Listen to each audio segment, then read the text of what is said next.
Nuevo podcast, nuevo episodio. Tenemos una invitada que ya para quien es habitual en nuestro canal, pues ya la conoce. Ella es Pilar y bueno, hoy tiene novedades y cosas interesantes que contarnos. Así que bueno, Pilar, bienvenida. Muchas gracias, Javier, por tenerme otra vez aquí de nuevo. Te lo agradezco mucho. Bueno, tenemos libro nuevo, ¿verdad? Sí, estoy muy emocionada porque os lo voy a enseñar, ya está aquí, Óvulos para Caronte, que ya hablé de este libro en alguna ocasión y ya por fin lo tengo entre mis manos, con mucha ilusión de poder mostraroslo. Bueno, el niño ha nacido. Ahora, bueno, Sí. nos gustaría que nos comentaras un poco de qué trata, qué es lo que vamos a encontrar en él y bueno, qué sorpresas tiene. Pues mira, en el libro de lo que hemos hablado es de mitología. Aquí hemos descrito 25 mitos con sus 25 poesías correspondientes, porque lo he escrito junto con Andrés Navarro, que él es el poeta.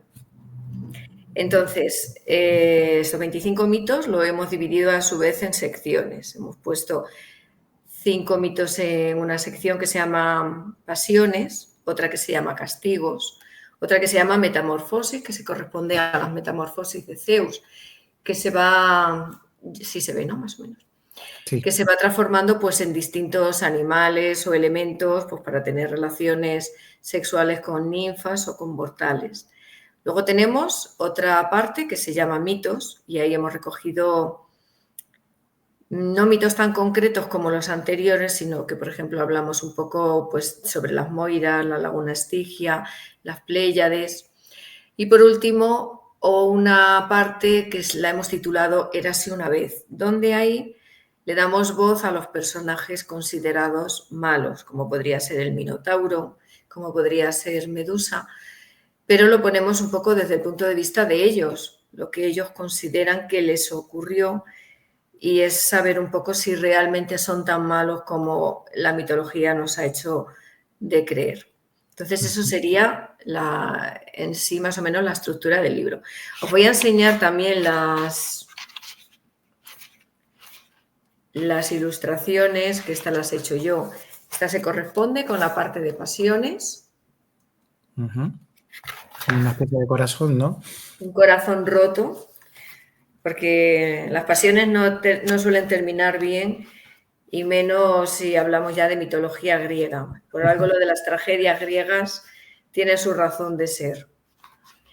Luego llegamos a la parte de castigos. Aquí podemos ver esta otra ilustración.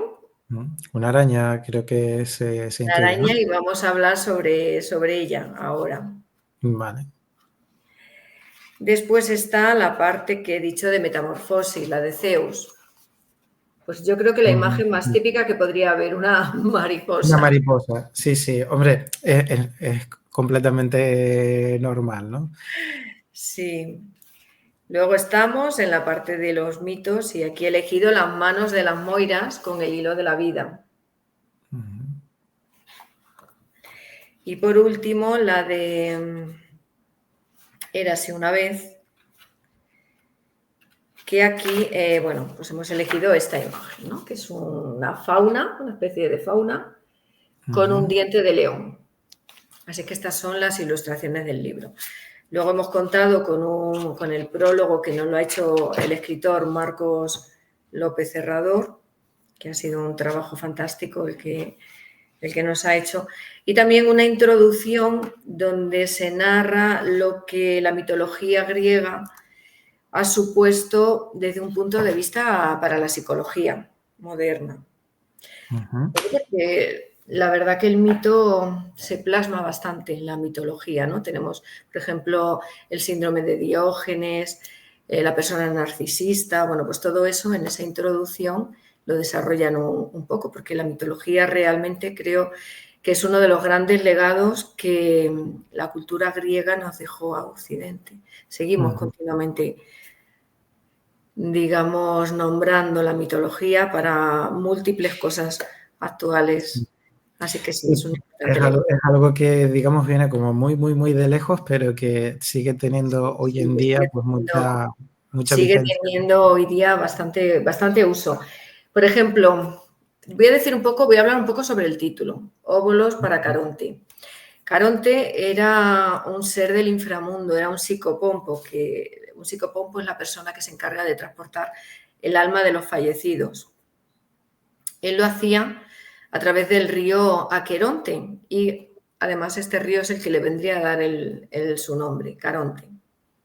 Cogía las almas de las orillas, las almas de los difuntos en las orillas de la laguna Estigia, los llevaba por el río Aqueronte hasta el interior del Hades, que ya era donde tenían que continuar su camino. Para transportarlas, las transportaba en una barca que decían que era tan vieja como el propio Caronte. Caronte es descrito como un viejo huraño con unas barbas muy largas, muy desaliñadas y con ropa llena de harapos, o sea, vestía prácticamente con harapos. Y este barquero no hacía ese viaje de almas, no lo hacía gratis, lo hacía a cambio de un precio. Ese precio eran 2 monedas de plata que los antiguos griegos le ponían a los fallecidos sobre los párpados de los ojos. Y esas monedas se llamaban óbolos. Pues si lo piensas, hasta bien entrado, digamos, el siglo XIX o incluso yo creo que en algunas partes a principios del siglo XX, a los fallecidos se les ponía unas monedas sobre los ojos. O sea que eso se siguió transmitiendo.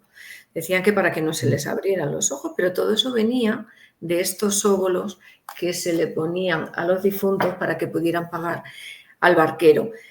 A los difuntos a los que no se les ponían las monedas, Caronte se negaba a transportarlos en su barca. Entonces, como no tenían dinero para pagar, los tenían vagando durante 200 años por las orillas del río del odio. Tú imagínate qué castigo se les imponía a estas almas, 200 años caminando por las orillas del odio. O sea, y cuando ya pasaban esos 200 años, ya se consideraban que esa dureza de castigo que les había sido impuesta ya habían pagado su viaje, y entonces ya Caronte las admitía en su barca y se las llevaba al inframundo pues, para que pudiesen continuar con su viaje. Sí, A pesar de tener... sí, es Disculpa. como muy anecdótico, ¿no? Pues si no tenías ni Sí, siquiera 2 monedas para poderte sí, sí, morir, te ya quedabas las vagando en un tuviese, castigo, ¿no? imagínate. Y que no las... O sea, y además, aunque tuvieras esas monedas, Caronte era tan duro, era tan huraño, que hacía que las propias almas fueran remando en su barca. O sea, él no remaba. Eran las almas las que tenían que ir remando hacia su destino final. Y bueno, esto es un poco sobre el libro. Como ya te he dicho, son 25 mitos que yo los he ido escribiendo. Para ello me he basado en los poetas clásicos. He ido rastreando ahí un poco el mito porque el mito va variando, ¿no? Conforme van transcurriendo los siglos, el mito también va variando. Principalmente me he apoyado en Ovidio, que aunque ya era un poeta romano, pero recogía los mitos griegos, ¿no? Pero también he leído bastante sobre poetas griegos. Y luego están sus 25 poesías, que ya se ha encargado Andrés de hacerlas, pues un poco lo que a él inspiraba ese mito, pues él le ha dado voz a través de sus letras. Y ya está. Esto es más o menos lo que te puedo decir sobre el libro. A mí me parece apasionante, pero claro, yo no soy aquí imparcial, ¿no? Yo que lo he escrito, pues ¿qué me va a parecer? Me parece realmente Bueno, apasionante. tenemos ya unas pinceladas para precisamente saber lo que nos vamos a encontrar en el interior. Y antes me quedé con una duda, porque vimos ahí una araña y Sí. quería comentar algo sobre ella, con castigos y cosas relacionadas. A ver, cuéntanos un poco Esa sobre araña el significado de la araña. se corresponde con el mito de Aracne, que desde mi punto de vista, bueno, los dioses eran terribles, haciendo castigos, eran de verdad muy duros, ¿no? Y creo que uno de estos, el de Aracne, es de los más duros. Entonces voy a hablar de él, luego voy a leer también el mito que yo he recogido en el libro, pero lo vamos a ver un poco a través de una pintura, que sabes que me gusta a mí mucho aquí ir desentrañando lo que nos van narrando los cuadros. Entonces, para ello he elegido una obra de Velázquez, que es un cuadro que a mí me parece fascinante por todo lo que esconde. Y es el cuadro que siempre creo que todos hemos conocido como Las hilanderas. Y durante muchos años en los libros de texto figuraba precisamente así, como Las hilanderas. Entonces, si te parece, pues lo vamos viendo. Bueno, ponemos el cuadro entonces. Sí. Venga, pues vamos allá. Y este sería el cuadro de las hilanderas. Esta sería la versión, la de Esta Velázquez, sería la ¿no? versión original, tal y Mm, como mm. Velázquez la concibió. ¿Qué ocurre con este cuadro? Bueno, ahora voy a decir, a este cuadro se le pusieron unas añadiduras, pero primero voy a hablar un poco sobre la propia obra. Esta obra la pintó Velázquez en torno a 1655-1660 y actualmente la podemos contemplar en el Museo del Prado. Su tamaño es un óleo sobre lienzo y es de 2,20 por 2,89. Durante el incendio que ocurrió en 1764 del Alcázar, que se prendió fuego el Alcázar y después se construyó el Palacio Real, pues necesitaban obras más grandes para ese nuevo palacio. Entonces cogieron distintas obras y les pusieron una serie de añadiduras. Y esta fue una de esas obras a la que se le pusieron añadiduras, tanto por los laterales como por la parte superior. Entonces, si ahora puedes poner la otra obra, vamos a ver cómo quedó tras esas añadiduras. Aquí lo Y tenemos. entonces nos quedó así. Así la obra era más grande para ese nuevo palacio que necesitaban obras de mayor tamaño porque las estancias eran mucho más grandes que el anterior alcázar. Y claro, con esto quedó distorsionada la lectura que Velázquez quiso transmitirnos con su obra. Aquí podemos ver que se ha ampliado el cortinaje rojo y también se le ha añadido un arco y un óculo. En las colecciones reales que había, en el inventario de las colecciones reales, donde se registraron todas las obras de Velázquez, esta precisamente no fue recogida. No encontramos un documento hasta 1772 donde se la describe por primera vez. Se dice que pertenecía al Palacio del Buen Retiro y el título que se le denomina es una fábrica de tapices y varias mujeres hilando y devanando. ¿Qué ocurre? Que ya había transcurrido más de un siglo y pico desde que Velázquez había finalizado la obra y en ese tiempo se había perdido tanto su título original como lo que realmente estaba representando. No volvemos a tener noticia de ellas hasta 1794, donde ya aparece como un cuadro llamado Las hilanderas, que será el nombre definitivo por el que se ha conocido. Con el catálogo que fue redactado por Pedro Madrazo para el Museo del Prado en 1872, ya se la describe como la fábrica de tapices de Santa Isabel de Madrid, por el óculo y el arco que podemos observar en la parte de arriba, y que es el cuadro denominado Las hilanderas. Entonces, eso fue por qué pasó a la historia con este nombre. Como he dicho, se debió a las añadiduras que se le pusieron.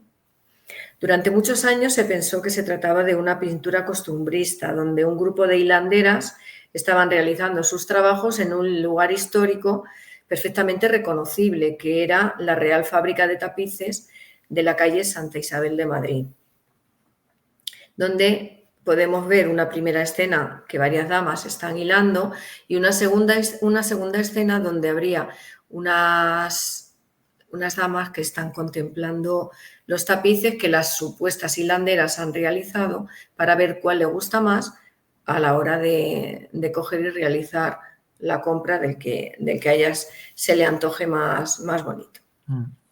¿Qué ocurre? Que ya en el siglo XX, durante los años 20 y 30, varios críticos e historiadores no están de acuerdo con la lectura que se le ha aplicado al cuadro.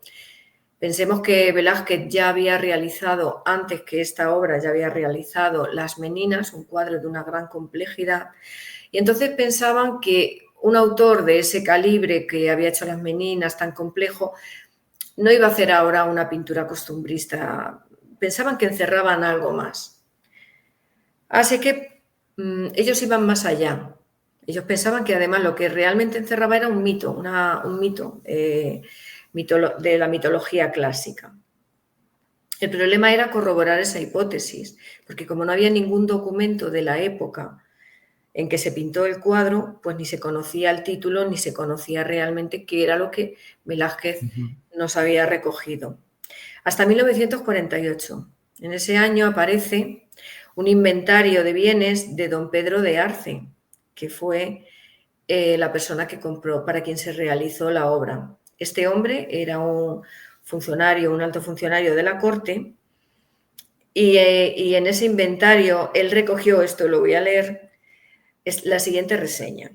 Otra obra de Diego Velázquez de la fábula de Aracne, o sea que aquí por fin ya sabemos cuál es el título de la obra, realmente es la fábula de Aracne. De más de 3 varas de largo y 2 de callada, tasado en 500 ducados. Así que de esta manera ya se confirma lo que estos críticos e historiadores sospechaban, que no es una pintura costumbrista, sino que realmente estamos ante un mito y que ese mito es la fábula de Aracne.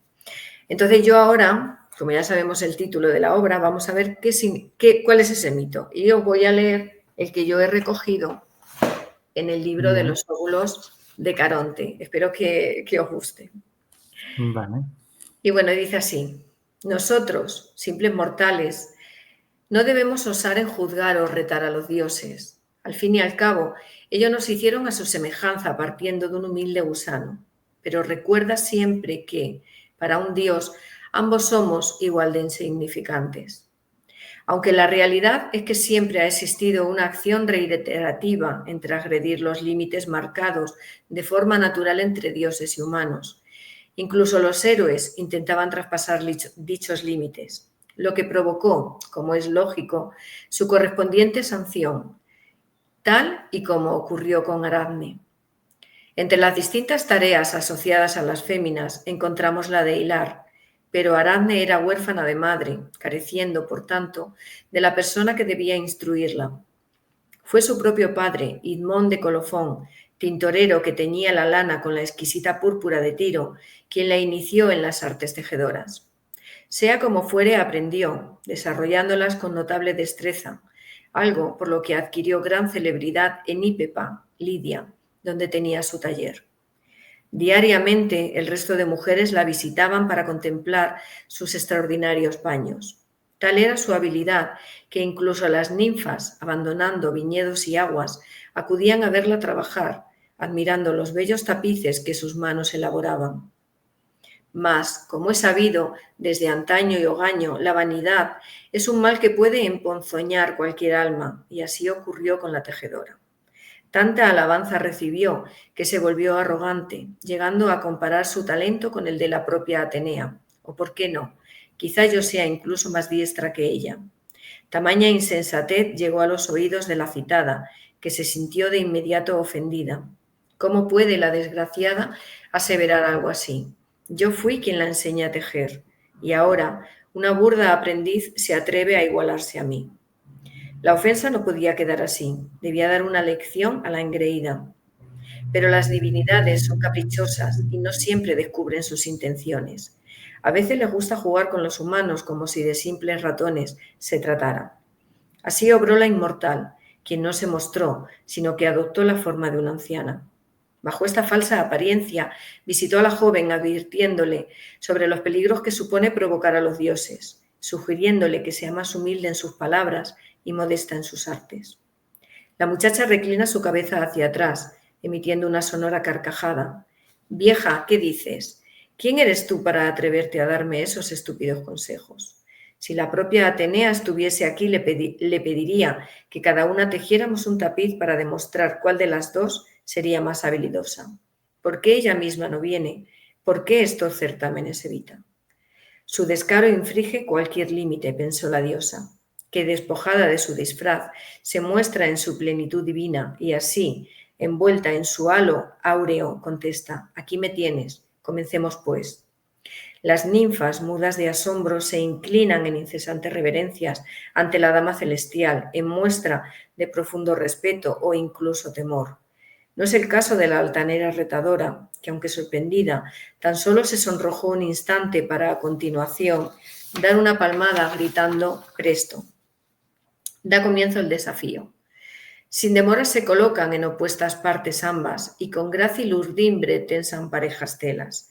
La tela al yugo unido se ha. La caña divide la urdimbre, se insertan en mitad de la trama los radios agudos, la cual los dedos desenredan, y entre las urdimbres metida los entallados dientes la nivelan del peine al golpear.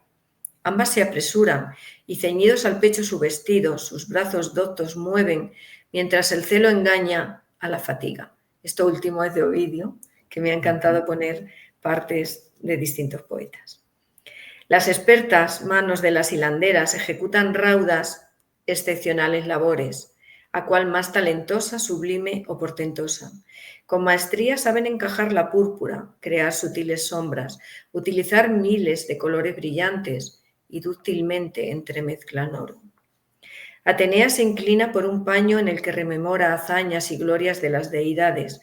Representa a una docena de celestiales, con su padre en el medio, mostrándolo con regia imagen y augusta gravedad. Por último, como advertencia, añadió en las esquinas episodios de diferentes castigos impuestos a todo aquel que se atrevió a desafiarlos. Por su parte, Aracne optó por representar las debilidades carnales de los olímpicos, mofándose así de ellos. Por último, el escarnio recae sobre el lujurioso Zeus, al que personifica consumando amoríos con sus múltiples amantes. Así lo representa como águila que rapta a Ganímedes, toro blanco que engaña a Europa, níveo cisne que seduce a Leda, densa niebla que copula con Io, y bordeando el conjunto teje una finísima hiedra tachonada de delicadísimas flores. Las asistentes al duelo observan impacientes el desenlace. Cotejando uno y otro, comentan con vehemencia la obra de la Áurea, promulgando elogios y cumplidas frases. Ahora se acercan al de la joven y todas enmudecen, emitiendo un unísono «oh». Sin duda, esta segunda tela resultó de calidad superior. La mortal había empleado una técnica deliciosa y pulcra. La envidia corroe el interior de la divinidad y le duele el éxito de su contrincante. Estallando en feroz ira, rompe el telar y la pieza de Aracne y con su uso golpea 1, 2, 3 y hasta 4 veces la frente de la rival. La vergüenza se adueñó de la imprudente. Fue tal su desolación que no lo soportó la infeliz y con un lazo asió su garganta, quedando allí colgada. Palas siente compasión al verla, aunque no perdona la burla y así declara: vive, pero cuelga y malvada. Aracne se retuerce sobre sí misma, devorada por el dolor que la quema al dividirse su alma en tantas partes como ahora son sus patas. Su cabeza se achica, su vientre engorda y repugna, sus ojos se multiplican y del interior de lo que antes fue una boca surge un grito desgarrador. Mujeres y ninfas dejaron de asomarse al taller de hilado. En su interior ya no hay ninguna muchacha laboriosa. Sola, en un rincón, una araña teje incansable. Este es el castigo de Aracne por la osadía. Así que nada, espero que te haya gustado. Sí, sí, mucho. Aparte, ahora se entiende precisamente la ilustración de la araña. Porque, claro, cuando vemos el cuadro, vamos a ponerlo aquí otra vez. A ver, espérate a ver cómo. Dame un segundo. Ahí. Claro, no vemos ninguna relación a la araña, más allá de tejer una tela, ¿no? Entonces, claro, aquí el problema viene principalmente por la añadidura, por ese arco y por ese óculo que lo identificaban con la Real Fábrica de Tapices.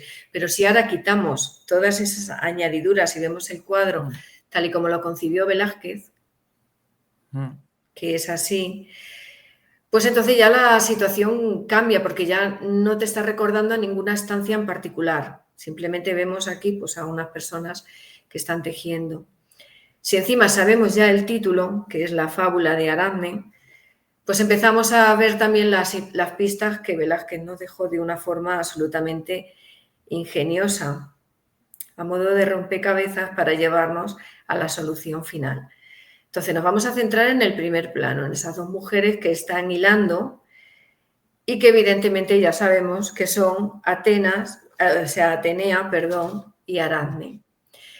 Atenea nos la ha recogido Velázquez todavía disfrazada de anciana. La vemos con un pañuelo blanco y por su cara pues vemos que es una persona mayor. Pero nos deja una pista y es que esa anciana vemos su rodilla, vemos ahí la pierna que nos la muestra. Eso nos lo ha hecho para que veamos que esa pierna se corresponde, además de que es de otro color, porque es la pierna de la diosa, de un tono nacarado, vemos que se corresponde con la pierna de una persona joven. O sea, realmente no es una anciana. Todavía aquí Atenea está con el disfraz con que se ha presentado ante Aracne. Aracne sí nos la muestra de espalda, ya están realizando las tareas de hilado y vemos que es una persona joven. La maestría de Velázquez es innegable, ¿no? Porque creo que solamente un genio se atrevería a mostrarnos una rueca en movimiento. O sea, hacer ese primer plano de una rueca hilando es una auténtica genialidad. O el gato que podemos observar también en la parte de abajo, que está jugando con un ratón que aquí no se aprecia bien. Bueno, pues todo eso lo que hace es que le da un movimiento, un dinamismo al cuadro maravilloso. Él aquí ha empleado un recurso muy utilizado en el barroco, que es el cuadro dentro del cuadro. La primera imagen nos está hablando sobre ese desafío entre Atenea y Aracne, y hay una mujer que está sirviendo de contraluz entre la escena principal y la escena que vemos al fondo. Nos ha puesto ahí a una persona recogiendo madejas de hilo. Las mujeres que vemos alrededor, pues ¿qué podrían ser? Esas personas que Ovidio dice que asistieron tanto las mujeres como ninfas. Ninfas son diosas menores. Están las deidades mayores, Atenea sería una deidad mayor y las ninfas serían las menores, por eso se inclinaban ante ella cuando se quitó el disfraz. Entonces están ahí presenciando el desafío, a ver quién gana. Y luego tenemos una segunda escena que está detrás de la mujer que he dicho que está recogiendo las madejas de hilo. Ahí ya vemos que Atenea se ha despojado por completo de su disfraz y la vemos como diosa en todo su esplendor, con sus atributos. La vemos con su casco de guerra, con su armadura, porque ella es la diosa de la guerra, además de la sabiduría y una serie de cosas más. Y también tiene su escudo con la cabeza de Medusa, aunque aquí no se puede apreciar la cabeza de Medusa. Tiene la mano levantada. ¿Por qué? Porque está amenazando a la otra figura que está al lado, que se corresponde con Aracne. Ya sabemos lo que luego le ocurrió a la pobre Aracne. Está a punto de ser castigada. Ahí va a dictaminar su castigo y la va a convertir en araña. Las demás mujeres, pues lo que están haciendo es que están siendo testigos de todo ello. No estaban viendo esos tapices que se suponían que iban a comprar, sino que realmente están asistiendo al desenlace de todo este mito.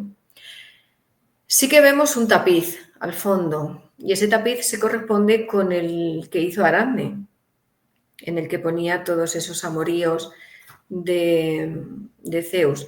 Y Velázquez aquí el que quiso representar fue el rapto de Europa. ¿Por qué el rapto de Europa? Porque quien lo pintó primero fue Tiziano, para Felipe II en sus poesías. No un tapiz, él lo que hizo fue un óleo. Esa obra fue a su vez representada o copiada por Rubens, porque Rubens se consideraba el seguidor de Tiziano.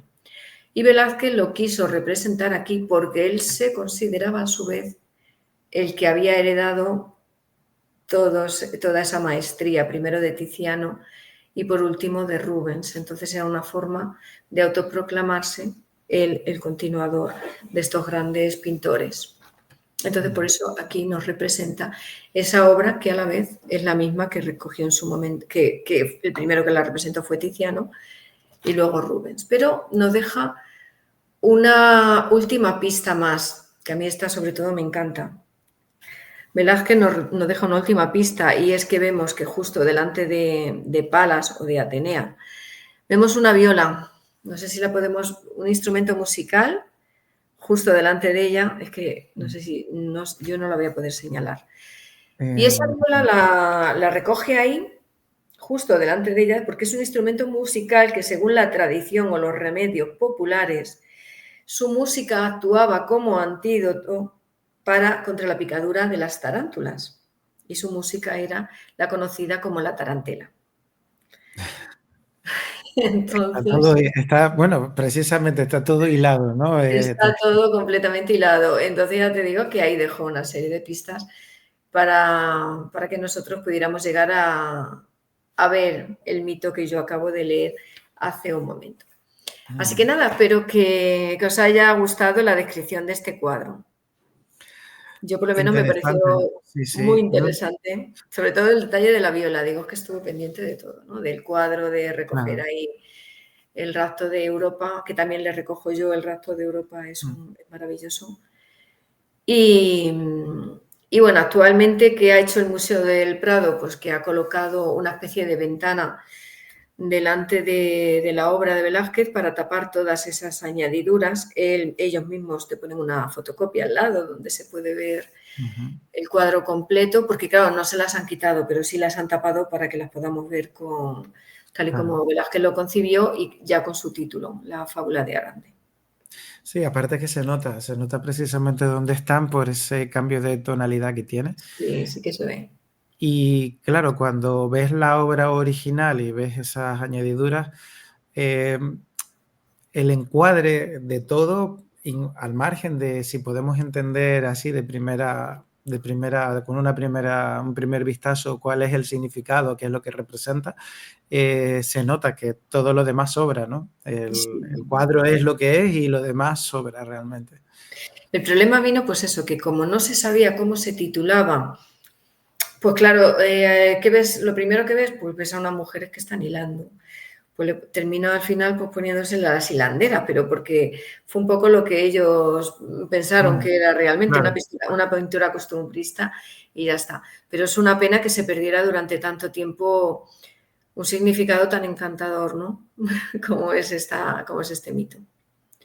Y ya Bueno, está. es una nueva visión para quienes no conociéramos el cuadro, no tuviéramos ni idea precisamente todo lo que esconde, que va mucho más allá de lo que realmente muchos pretendían en su momento, pero sin lugar a dudas esconde. Yo creo que realmente casi todas las obras cuando entramos en un museo, si no conocemos realmente la historia, probablemente nos sorprendería muchísimo, ¿no? Porque eh, la verdad que tiene una cantidad de detalles y demás que, bueno, requiere un Sí, estudio que no es sencillo.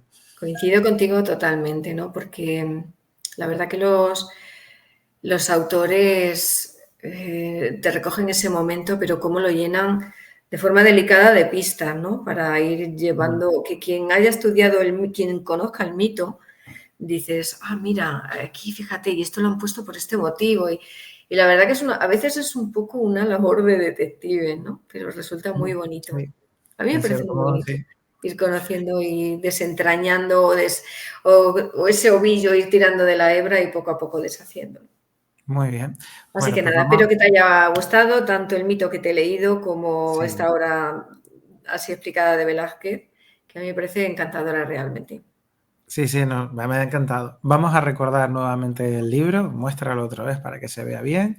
Bueno, aquí lo tengo, es de Atmósfera Literaria, que no lo he dicho. Ujú. Y, y nada, yo espero que si lo leéis disfrutéis entre las páginas, ¿no?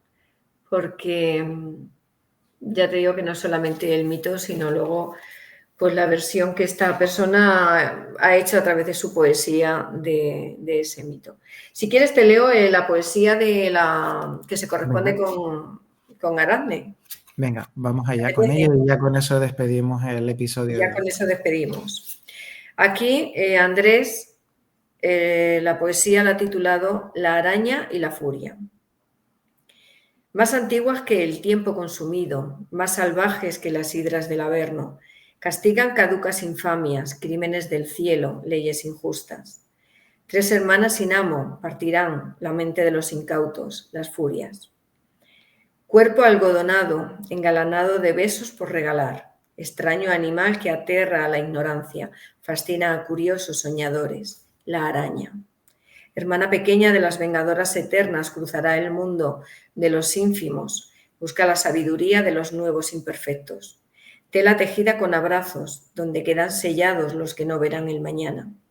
Naturaleza noble e incomprendida, el hambre de la compañía empaña su esperanza. Furia desengañada de los juramentos partidos, se llevaron su piel entre aviesas sonrisas y una sorda puñalada. Cruce de caminos inauditos, arrasa la cordura.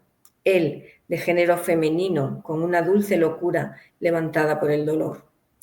Poder desbocado, laborioso entre redes estelares. Lo improbable se abre paso en el presente. Telaraña de te quieros arrinconan con mimo a la furia, en un colchón de ley que llevará a su orilla en silencio. La araña, la furia, pareja inolvidable, levanta la leyenda de los amores que acariciaron la luna. Solo miran las estrellas que apagarán las candelas para no despertarlos y vivir sin pedir limosna. Muy bien.